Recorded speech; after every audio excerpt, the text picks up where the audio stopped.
Lucy Nicotine is a company founded Lucy Nicotine is a company founded by Caltech scientists and former smokers looking for a better and cleaner nicotine alternative. Finally, tobacco alternatives that don't suck.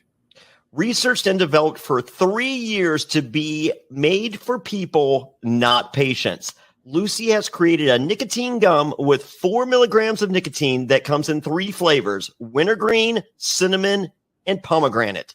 Lucy also has a lozenge with 4 milligrams of nicotine in cherry ice flavor. Each and every flavor actually tastes great, and it's convenient and discreet. Products can be enjoyed anywhere, on flights, at work, on the go, or even in the gym. I am so happy that Lucy is sponsoring us. Ever since they came on board, I have gotten no less than 5 of my friends transitioned over to Lucy and put their cigarettes down. They like the gum. I'm used to seeing the packages all around. This stuff is great, and it's really helping people make much healthier choices. So get on board and join the Lucy movement. Hey, it's 2021. Get rid of your cigarettes, unplug your vape, throw out your dip, and get some Lucy nicotine gum or lozenges. This is the real deal. A subscription to Lucy comes directly to your door each month. It's so simple that you don't even have to leave your house because Lucy has delivery down. Reality NSFW listeners, go to lucy.co and use promo code SURVIVOR to get 20% off all products, including gum or lozenges. That's lucy.co and use promo code SURVIVOR at checkout. Also, I have to give this disclaimer. Warning, this product contains nicotine derived from tobacco. Nicotine is an addictive chemical. That's lucy.co, and be sure to use that promo code SURVIVOR. This episode of Reality NSFW is sponsored by BlueChew. Say it with us, BlueChew. BlueChew is making waves and bringing more confidence to the bedroom by offering chewable tablets that can help men get stronger and longer-lasting erections. That's right, we're giving away super hard dicks. BlueChew is a unique online service that delivers the same active ingredients as Viagra and Cialis, but in chewable form and at a fraction of the cost. BlueChew's tablets help men achieve harder, stronger erections to combat all forms of ED. BlueChew is an online prescription service, so no visits to the doctor offices, no awkward conversations, and no waiting in line at the pharmacy. And it ships right to your door in a discreet package. The process is simple. Sign up at BlueChew.com, consult with one of their licensed medical providers, and once you're approved, you'll receive your prescription within days. And the best part, it's all done online. BlueChew's licensed medical providers work with you to find the right ingredient and strength for your prescription. Don't like swallowing pills? No problem here. BlueChew's sildenafil and tadalafil tablets are chewable. BlueChew's tablets are made in the USA, and they prepare and ship direct, so it's cheaper than a pharmacy. Hey, if you're looking to give that immunity idol to someone, or you don't want to be voted out of a crater, don't worry, BlueChew's got you covered. So if you could benefit from extra confidence when it's time to perform, visit BlueChew.com for more details and important safety information. And we've got a special deal for our listeners. Try BlueChew free when you use promo code SURVIVOR at checkout. Just pay $5 shipping. That's BlueChew, BlueChew.com, promo code SURVIVOR to receive your first month free. And we thank BlueChew for sponsoring the podcast.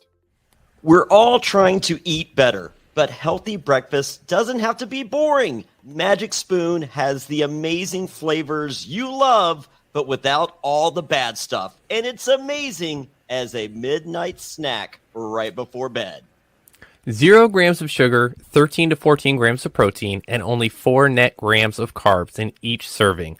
That's only 140 calories per serving.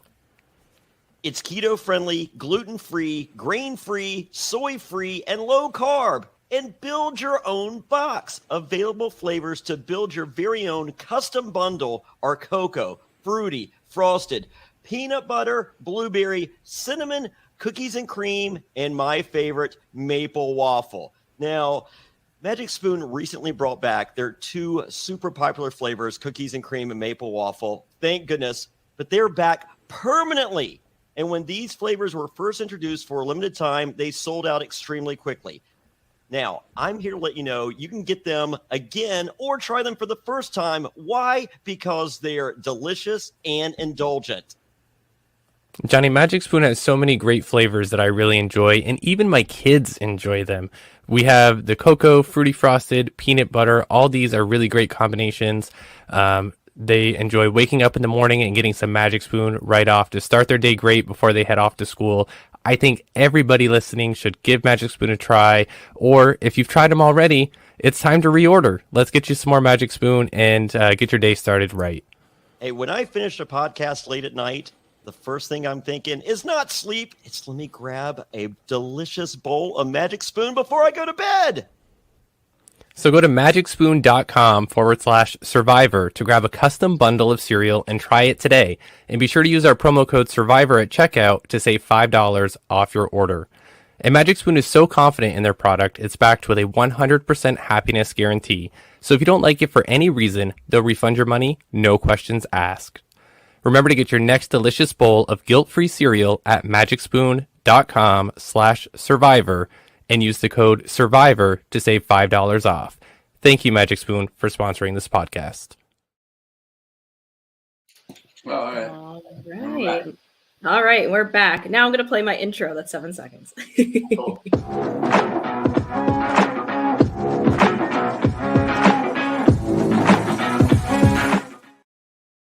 All right, here we are. Thanks. Did you make that yourself? I did not. No, I had somebody make it, but it came out good. It came out good. Great. Thank you. Well, so welcome, Robb Zbacnik. Sarah Sirard, is that your name? Sarah Sirard, you got it. Great. All right. Yeah. So, yeah, from Survivor Thailand is here today to talk about his experience with the game. So before, after, during. So yeah, how are you today or tonight? I'm doing well. I'm doing very well. Good. No complaints. Hey, weather's great in LA, and same over here in Phoenix. Yeah, actually, I lived in Phoenix until September. Oh man, that's awesome. Well, I mean, LA is great. Oh, that's cool. So I was there. I'm getting used to it. Yeah, you'll get used to it quick in the summer. Yeah, that's for sure. But it's great. I love the heat. People complain about it, but it's like living in LA and complaining about the traffic. It's like it's kind of stuff you have to deal with, and it's inevitable. So yeah, or even just like being on Survivor and complaining about not eating, I guess, right? Yeah, which a lot of people, I'm sure all the people who've interviewed have talked to you about the fact that that's all that people talk about. It's probably actually over 60% of the conversations are about food. I would say maybe over 70%. Why would you torture yourself? What's that? Why would you torture yourself? Yeah, dude, it's people talk about their recipes back home in their favorite restaurants. No. Yeah. So anyways, yeah, moving on. So you get this wild experience. You get to go on the Survivor. What was it like for you getting that call, going to casting, or what? You froze up for a second. Sorry, I didn't hear the end of that. What was it like getting the call from getting casting? the call, going through cast sort of stuff? What was that like for you? Let me make sure my Wi-Fi is not. It's a little bit choppy. Yeah, I'm like full. Yeah, mine says that I'm plugged in. Yeah, that's so weird. We'll figure it out. Anyways, so getting the call from casting, I was on another show, and a guy named Paul, who was casting that show. The show was called Eliminate. He ended up casting Survivor. He asked me if I'd be interested in potentially being on Survivor. I had to apply. I mean, being completely honest, I was like, I knew nothing about Survivor. I'd never watched one single episode at that time. I just knew that it was a big deal. I just knew that it was like kind of sweeping the nation, in a sense, like on national television, it was a big deal, and I remember Richard Hatch being naked and like, some of the other episodes, like people, a couple people from Africa who I thought were cute or whatever, but I didn't really know anything about Survivor. So getting the call, and I would say not so much getting the call, getting cast, like when I knew that I was going to be on Survivor, it was almost 20 years ago, which is crazy to even say and think. Yeah, it's pretty crazy, but it was wild. I mean, I had no idea what was in store for me. Yeah, I had no idea what was in store for me. Let's just say that. It was crazy. Yeah. So not knowing a lot about Survivor, it had to be interesting because I know that when you get to like the hotel before you go, they make you watch a lot. I was told you sit in a room and they make you watch Survivor. Well, that was my crash course. That was my There Survivor. you go. So they had me in a hotel room, and Mhm. they actually, this is what's hilarious. They brought me VHS tapes. This is how long ago that was. Oh wow. And I even at the time I was like, this is pretty prehistoric, but they hand me VHS tape, like put it in the VCR, put like channel 3 in my hotel room, and sat there and watched. I think I watched Marquesas, but I only watched. They gave me like whatever tape they gave me is what I watched. But I think they gave me the tapes for Marquesas. So okay. Immediately, I was into Boston Rob. I thought he was dope, and then I also liked the younger guy. I can't remember his name. I'm the worst. And the general and I actually became friends when I went to LA. Cool. And he and I actually, which is strange. His real name is Rob, right? I mean, obviously his name's Rob. He was called the General, but his name's Rob. Yeah. Rob. He and I are both named Rob. Obviously, okay. We were both on Survivor, and both of us have a phone number where only one digit is different. It is the strangest. So this is a completely true story. I was cast on another television show. I was cast on another show, and they called and asked, "Is this Rob from Survivor?" And he was like, "Yeah." And they're like, "No, we're trying to get a hold of this other Rob." And he's like, "Oh, I'll give you his real phone number." And it's legitimately 2 digits in our phone numbers are switched. Obviously, don't want to say that. Oh, yeah. It's like legitimately our phone numbers are like mine's like there's only one number difference in our phone numbers. That's incredibly wild. Strange. But somebody misdialed trying to reach me and reached him. This is like in 2012 probably or 2011. Wow. Anyways, little fun fact for you. But anyways, sorry. Tangents, I enjoy them. Tangents are my whole life. Nothing wrong with that. Yeah. But so anyways, I was sequestered. I watched VHS tapes of Survivor. I knew nothing about the game. I knew which will come up later when you want to talk about my gameplay. That was non-existent. I knew nothing of the game. I honestly, I flew in blind. I mean, if you couldn't tell by everything I said on every episode that I was on. Well, I'm clueless, but I don't think you're alone in that. There's a lot of people. Like I just interviewed Rita and from Fiji. She's from Fiji. She's awesome. And she talked about how their whole game, like the whole tribe that they were trying to get people who never really watched the show. So how much different that is going in, not of knowing it to versus really knowing the show. So was there anything, so going into it, you had to, well, you watched some of it, but is there stuff that happened during the game for you that you weren't expecting going in? I guess I knew that there was going to be no creature comforts at home. Mm-hmm. I knew that they weren't going to provide us pillows and bedding and like anything. But the first night, I literally kept my head out of the dirt by resting it on my stupid skateboard that I brought with me. So it was culture shock. They did at the time, I don't know if they still do this with Castaways, but for us, they gave us a crash course, like a Boy Scout crash course with some Thai Red Berets. The challenge one in Thailand where the Red Berets came and like showed up on the boat. Like, and the dudes roll up on a boat. Yeah. Those guys we actually met before and we hung out with them and they showed us like what plants would kill us, what wildlife we should stay the fuck away from. So when they rolled up, it was funny because all of us were like, yo, we couldn't pretend like we knew them, but they were the homies.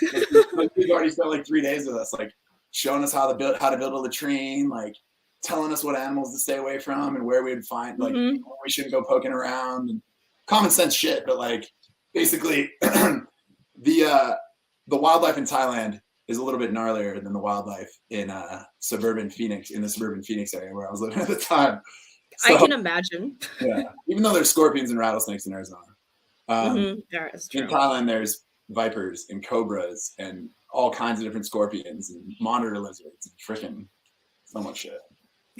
Did you run into anything like any of those creatures when you were there? Actually, the opening sequence of my season, there's a king cobra that like strikes at the camera. Yeah. We encountered that, but we encountered it at the Ponderosa after being voted off. Oh, and wow. It was, I think Sheehan was already there too, because she was the last one voted off prior to the jury. I'm pretty sure she was already there too. But anyways, yeah, we were in our rooms and all of us were like, I think Jed and I were drinking beers. He and I did that a lot. Well, your Ponderosa. Yeah, it was great. Jed Yeah. and I are still homies. He's the homie. I love that dude. Oh, that's awesome. Yeah, actually, we're supposed to go to his lake home in Texas this summer and wakeboard, but I moved back to LA instead. But so anyway, long story short, this cobra slithered into the camp that CBS had built that were like these freestanding bungalows all along the route.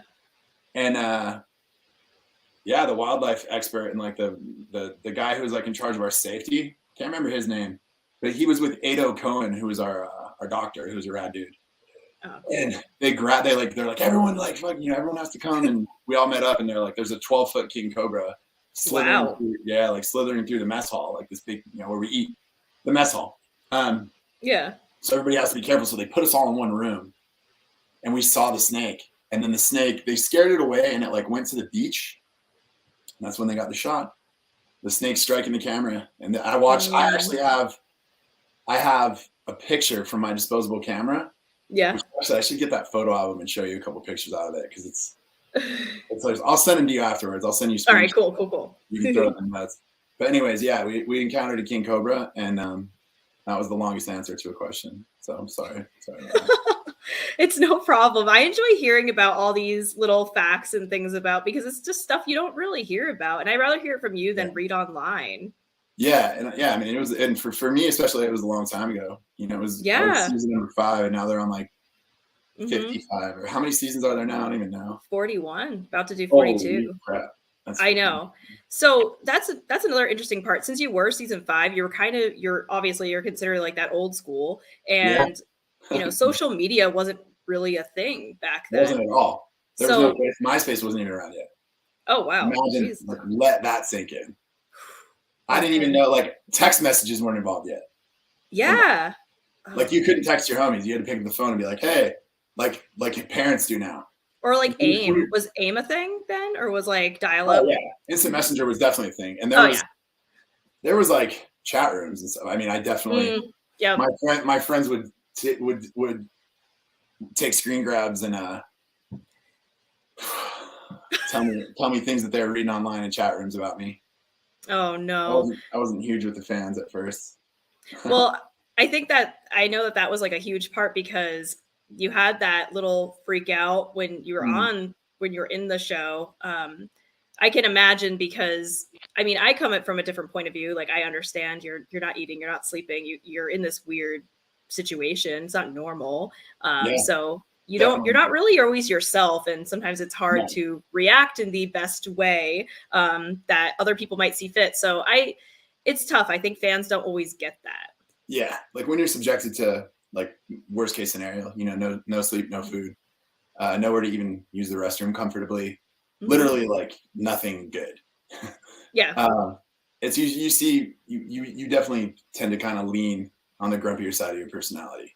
And unfortunately in those days, that long ago, I had a lot greater of a temper than I do now. I was definitely like I lost my cool a lot easier back then, and I definitely didn't think about a lot of things before I said them out loud.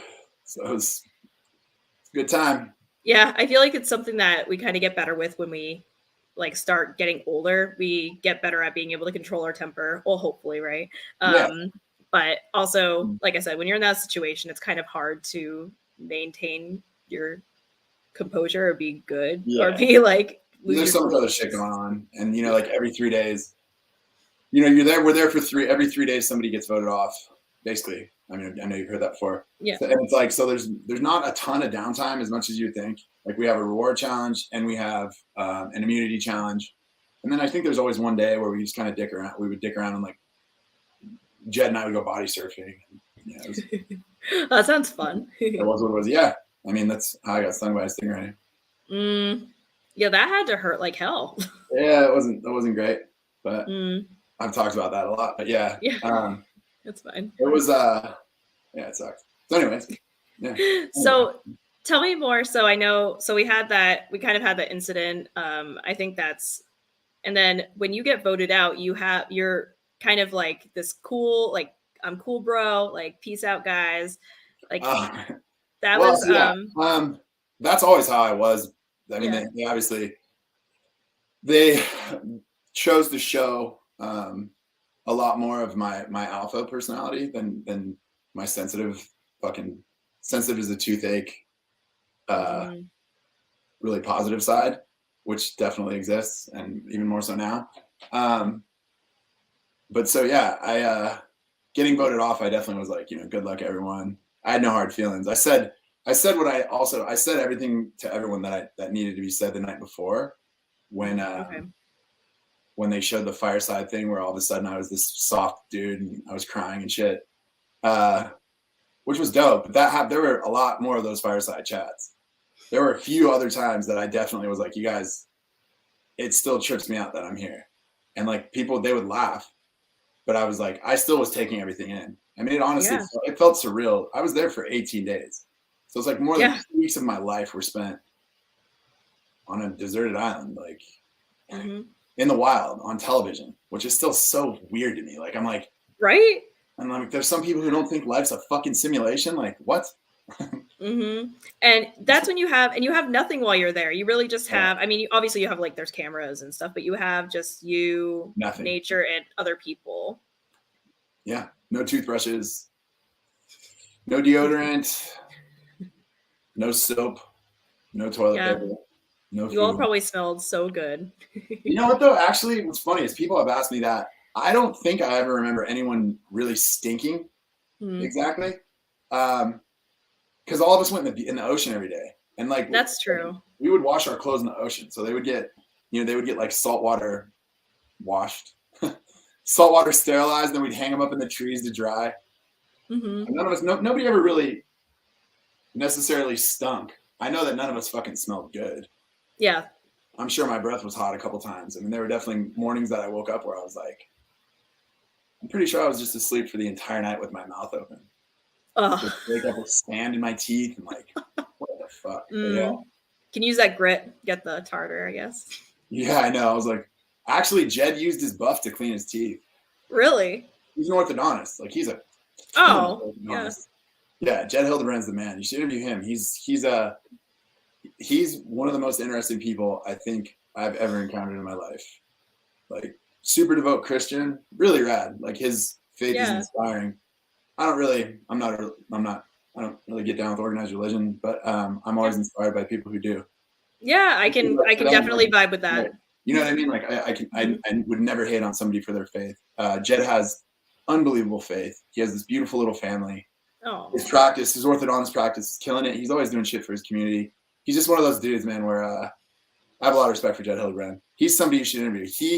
Our tribe, they voted him off first. It was the dumbest move. If they wouldn't have voted Jed off first, we would have done way better as a tribe. Probably. 100%. There's not even a doubt.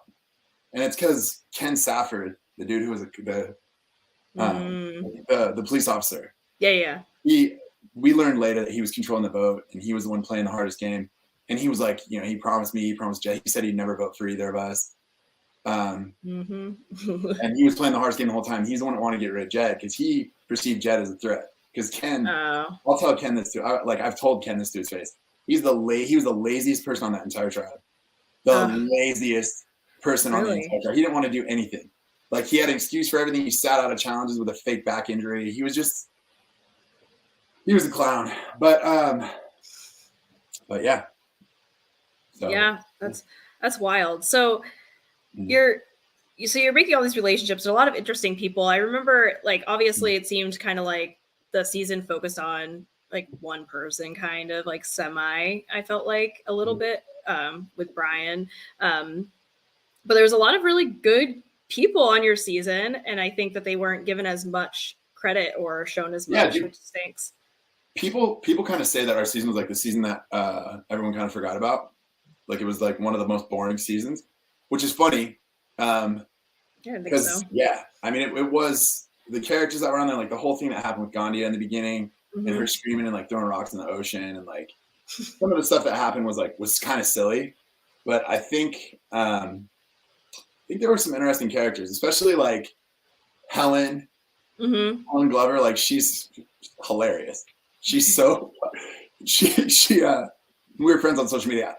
I unfollowed her on Facebook just so her stuff didn't come up because she posted for a little while. Yeah. She posted some political stuff. It's not but she is so funny and has the most crass attitude about everything. She's great.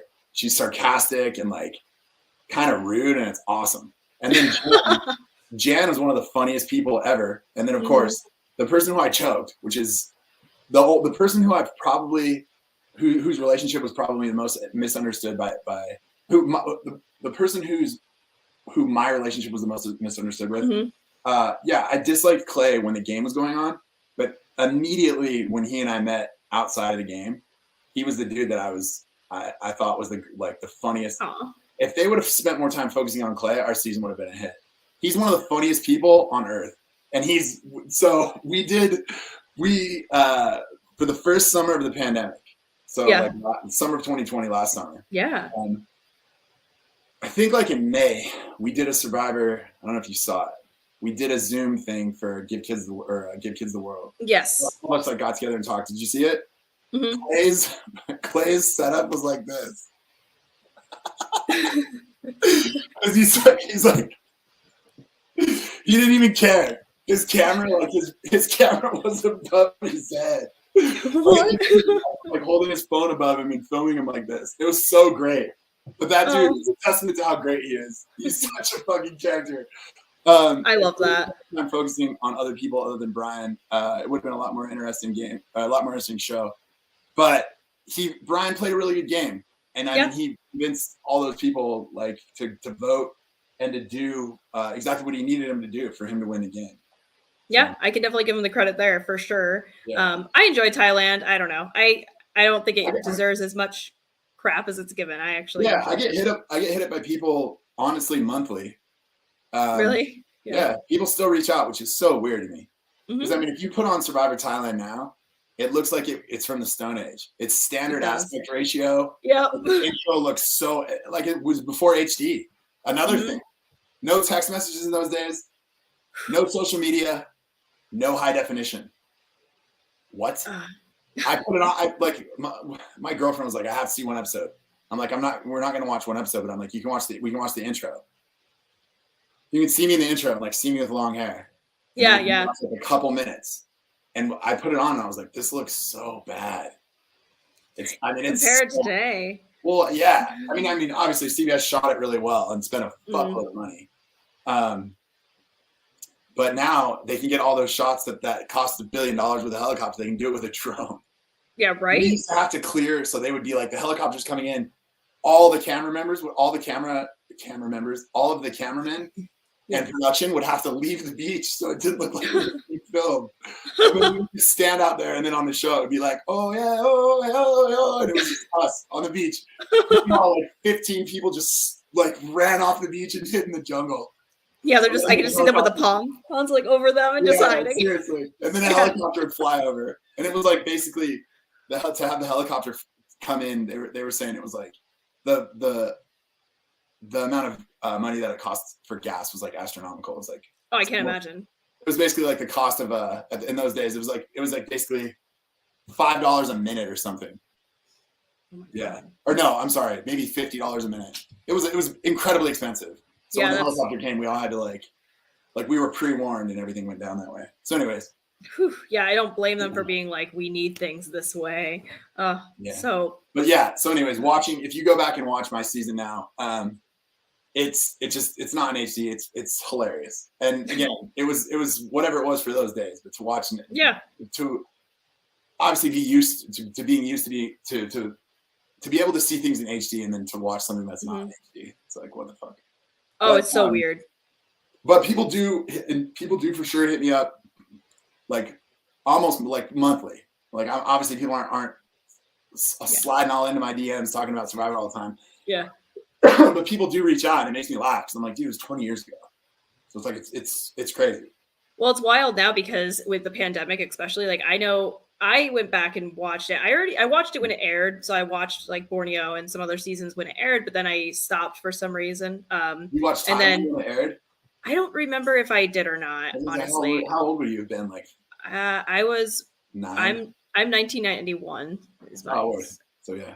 So I would have you would have been like 11 or 12. Yeah, so I might have watched it. I watched a couple seasons, I remember, but I didn't remember a lot of the info from them. But my husband and I would rewatch through COVID, and so we got all caught up. And I think a lot of people even just discovered Survivor in that way. So I think that's why people the community is still really big. It absolutely is. And I mean, there's still people, like the couple times that I've gone to Survivor events, people definitely call me out, which is, where's your skateboard? And I'm like, haha, I've never heard that one. That's new. That's new to me. Oh. It's like, sorry, it's actually a longboard now. No. Yeah, no, I don't. I still skate a little bit, but it's actually a bunch of snowboards now.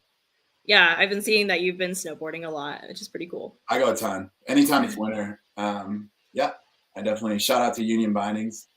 Cool. Shout out to Union Bindings for the love. Yes. Okay, so we'll backpedal a little bit, but not really backpedal, I guess. Yeah. So we talked a little bit about how like no social media, no none of that. So you went from not really being known to then all of a sudden like leaving and being known for being on Survivor. Yeah. Like, what was it like being home? I know you have to keep a secret for a long time, and then all of a sudden it airs, and then everyone knows, and you're like, oh wow. What was that like for you? I mean, it was never like paparazzi stopping me or anything crazy. But I mean, I had a couple experiences like at a mall during the holidays. My season ended right before Christmas. So, you know, I was still on the intro, even though I'd been voted off like in the end of October. But I mean, people recognize me. I definitely had a lady at my gate, a flight attendant, come up to me, or I don't even know it's not a TSA agent, an airline employee. I had a girl, this really sweet girl, come up to me and say, she's like, I'll give you a blue priority boarding pass if you'll take a picture with me. And I was like, you don't have to give me a priority boarding pass. And she's like, oh my God, you're so sweet. So she took a picture with me, and then her other friends they're like, my friends want to meet you. So then I think I was flying from Reno to Phoenix. It was a short flight. Yeah. It was a short flight, but for that entire flight, there was not a second that I didn't have a beer in my hand. I mean, that's like, cool. My beer would be almost gone, and they would walk behind me. And then there were definitely flights from JFK to Phoenix that were longer, where I got recognized, like in the airport. It was definitely weird, but before doing Survivor, embarrassingly enough, I was on a show called Eliminate. So when that aired, I got made fun of. And prior to that, I was a print model. Oh, okay. Hilarious to even say out loud. I had a full head of hair, and you know, I remember. I was a skinny little thing. But it was before I really discovered the gym, and it was before the testosterone in my body took over and got rid of my hair. So yeah, I mean, it was definitely it was strange to be recognized at first, but then it was cool. I mean, there were definitely, I think we were at a claim jumper in Orange County, and like we were sitting at a table eating dinner, like, you know, it's claim jumper. I don't even think they're around anymore, but we were at a claim jumper. Yeah, and this lady was like, hey, like, you on Survivor? I loved you. You were so rad. And I was like, oh, you're such a sweetheart. And she's like, she's like, my sister's the biggest fan of Survivor. If I call her, will you talk to her? I was like, yeah, for sure. So this lady handed me her phone. I talked to her sister, and I was like, hey, you know, this is Rob from Thailand. Her sister was like, asking me questions, whatever. And then we went to pay our check, and like we had beers in it. And this lady paid for my meal. Wow. I was like, did you think I was poor or something? And my buddy's like, no, she was doing it because you were fucking so cool to her. But yeah, we went to pay our check, and our check was paid. I was like, what? So anyways, yes. The D-list celebrity that I got from being on Survivor was funny. I did another show that was absolutely embarrassing. That was on VH1. That was about a restaurant called Saddle Ranch. Maybe the worst show in the history of reality television. Saddle Ranch. It was Google. bad. It was bad. But that show came out right before Instagram, so there was already social media. So I was tweeting and stuff while that show was airing. Oh. But people recognized me from that show, which was awful, because on that show I dressed the exact same way I do in my life. So it was like people would come up to me and be like, "Yo, you're the dude from that terrible VH1 show." Good talk, man. I'm just at the grocery store trying to buy some dog food. Trying to forget the part of my life that happened. Just can't wait for that to stop being shown in syndication. I'm not making any money, and it sucked. Yeah, I never heard of it. I may have to go try to Google some after, though. It's so bad. So anyways, that happened. So how is it like? So sometimes a lot of people talk about kind of the dealing with coming home and, you were starving for a while. I know some people came home and they've had parasites or their stomach had to take forever to recover. Some people just dealt with different things. I actually had somebody coin the term. It was PTSD, but post-traumatic survivor disorder, where it was just kind of like how they handled coming home. I never experienced any post-traumatic survivor disorder, but Clay Jordan, again, the man, love that dude. Clay came home, and his wife was telling me that there was like one night he was a restaurateur. Clay was when the show aired, and I think he got out of the restaurant business, but he had a restaurant, and when he got home from the game, there was one night where he like freaked out on one of his employees, and it was when he had just gotten home, and his wife's like, it was so not like him. He like lost his cool, and it's not, Clay doesn't behave that way. And I thought it was funny because I will tell you that when I first got voted out of the game, the first like night that I was back, the first 2 nights, getting used to eating real food again and getting used to eating like an amount of food that would fuel my body, like getting used to eating the right amount of food again was difficult because my stomach had shrunk so much and my body wasn't used to processing anything other than like coconut and bananas.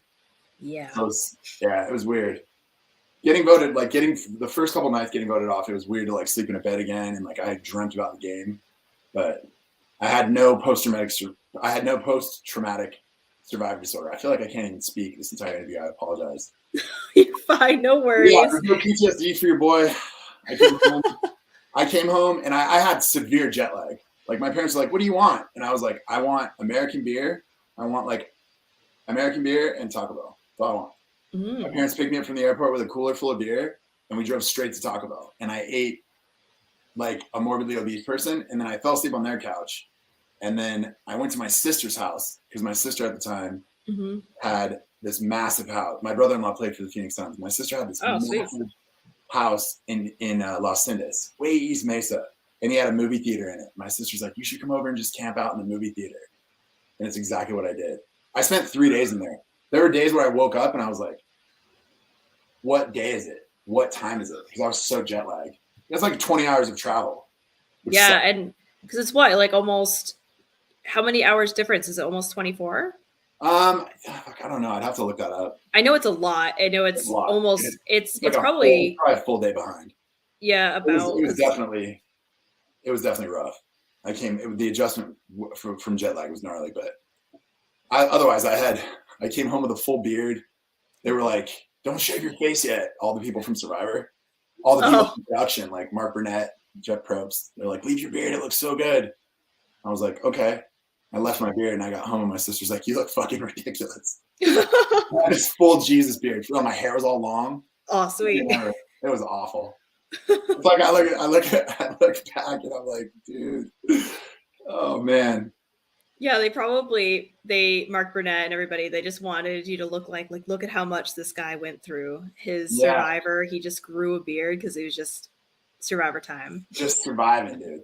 I'm just out there surviving. Straight surviving. And if I did Survivor again, I would be just Survivor vibing, dude. Chilling out there. Yeah, sometimes I think It's surviving. I like it. Okay, surviving. I feel like I'm getting all these new terms and I love it. You can coin that. I said it first, but surviving. All right, surviving. Just surviving. Like when the castmates are just sitting on the beach, they're out there surviving. Yeah. It's like my dog right now. Oh my God, please show your dog. Just barely surviving. Frankie, come here, baby. Mama, come here. Come over here. She's laying right behind me. She has to get up. Francis, come here. Frankie, come on over here. Oh, hey, buddy. You don't want to stand up. Can I get a little kiss? He's like, no. Can I get a little kiss, baby? Oh, excuse you. Can I have one little kiss for you? Such a good dog. You should kiss me anytime, but right now, I just made her wake up. Oh. Wake up to come over here. But yeah, this is Frankie. Hi, Frankie. We call her Francis. She's a baby rhinoceros. Oh, yeah, my dog. I don't even know where mine is. She's somewhere. We don't deserve dogs. I know. They're really great. Now she's all fired up. Oh, she's sneezing. My dog is magical. Yes, they really are. Are you so what kind of stuff are you up to now in your life? So I'm working, I work as a photographer in Los Angeles. That's awesome. Still auditioning. Still auditioning and working. I shot a movie in May called Two Roads. Oh, cool. That'll be out. I got a movie that's on Amazon called The Mercenary. I got a pretty decent role in. Shooting a ton of pictures in LA. Shooting headshots primarily. But yeah, I've been doing more lifestyle stuff. When I lived in Phoenix, I was published. I was in Trends magazine. I was in So Scottsdale. Oh, cool. I did stuff for Barrett Jackson. So yeah, I've definitely been really fortunate. I was a hobbyist. I've always loved shooting photos. And years ago, a girl that I dated was on a show called Flesh and Bone. She was a pretty well-known actress. And I shot some photos of her. She's like, babe, you shoot everything else. You should learn how to shoot headshots. So I shot some headshots of her. I bought a shitty lens on eBay. That was the right focal length. Shot some photos of her, and her agent loved them and asked me for the full set. And I'd only shot like 12 pictures of her. So I'd have her wear the same outfit, do her makeup the same way. All the pictures of her. He started sending me clients, and I was like, I didn't even know what to do. I felt like I fake it till you make it. So I had to learn how to edit photos. I've been shooting a bunch of photos. It's been rad. Something I'm really passionate about. So it's pretty awesome to be able to get paid to do it. Yeah, my website is rjlaphoto.com. Hasn't been updated in like 6 months, but it'll be updated. Stay tuned. Well, I think it's great, especially being in LA. You have a ton of people trying to make it big. So getting pictures, that's I think the perfect place besides being really in like NYC. Yeah. And it's warmer in LA. Yeah, the weather's great. I'm 2 hours from Bear Mountain, about 4.5 from Mammoth. About 6 and change from Tahoe. I don't really go to Tahoe a bunch. Spend a lot of time at Bear. Huge shout out to Bear Mountain and their park staff and their employees in general. Just, it's such a great little hill, and it heavily influenced my decision to come back to LA from Arizona. I spent last year snowboarding at Snowball, and they just really had a garbage staff and no maintenance. There were a couple of days I showed up there, and we were really early on the hill, and they didn't even grade the mountain from the day before. Wow. I was pretty disappointed. There were runs, there were open runs where we would go to ride down a run, and there would be rocks bare everywhere. And I'd be like, this run should be closed. Like it was bad. Yeah, that sounds really dangerous. I'm not going to talk crap on that mountain because I had some really, really good days there, but they have. I'm sure the pandemic hurt them, but they had really inadequate staff when I was there. I was really disappointed because it's the mountain I learned how to snowboard on when I was a wee lad. But so yeah, other than that, I recently started hanging out with a really super cool girl who's also a photographer. Sweet. Yeah, and it's been cool. I don't have any expectations, but I enjoy being around her. I think that's kind of the best way to be. Honestly, is when we put too much expectations in life, I think it sets us up for failure. 100%. No, so that's awesome. Like that, seems like you're doing well. So the last thing I want to ask you today is, I feel like you're full of them. So I want to just hear like just a funny story, whether it was on the beach, whether it was after, like something Survivor related. I just want to hear something good. I can tell you so many funny stories. I All right, I'll tell you a quick one, and then I'll tell you maybe a couple other ones. But okay, cool. There's definitely one morning. There's one morning where I was walking to go use the restroom. Yeah. And like it was early in the morning. The sun was just coming up. And if you're ever with somebody, they'll film you. If you're by yourself, they won't. But if you're ever with somebody, they'll film you just in case you talk about another cast member, or like they have to film you. So I was by myself one morning walking to go use the bathroom, and this cameraman followed me, and I literally stopped and turned around, and I said, dude, I was like, seriously, can you leave me alone? I'm going to go to the bathroom. Only I said it, I was like, I'm going to take a shit. Sorry, it was gross. And at the finale, the cameraman came up to me and he goes, dude, one of the funniest outtakes. He's like, if it could have made it to air, he's like, dude, I had you on camera. And I'm standing next to my mom. My mom and I got the hardest laugh out of this. He goes, there was one morning, I didn't even really remember it until he brought it up. But he's like, there was one morning, and he's like, you had to be 2 weeks in. He's like, you were already so skinny. And he's like, you woke up. and Stephanie and Jed and I slept on the beach. Yeah. That's what we did. So it was before Stephanie had gotten voted out. So Stephanie and I got up and went to the restroom. The dude followed me. I was like, what are you doing, man? It's just me. I mean, there were a ton of funny moments. There was one night where I had a nightmare, like I didn't sleep through the night, and I woke up and rolled over, and Stephanie was laying on her back and had like probably 5 or 6 hermit crabs crawling on her, and I like shoot them off of her. And then when the show aired, I told her the story, and she believed me, but she was like, what? Then when the show aired, they showed her asleep and hermit crabs behind her in a pot, picking at like the leftovers in a pot. Yeah. And I was like, I remember calling her. I was like, I told you there were hermit crabs. My dog's here. But I wish you could see her little tail wagging. She knows she's going to give me a kid.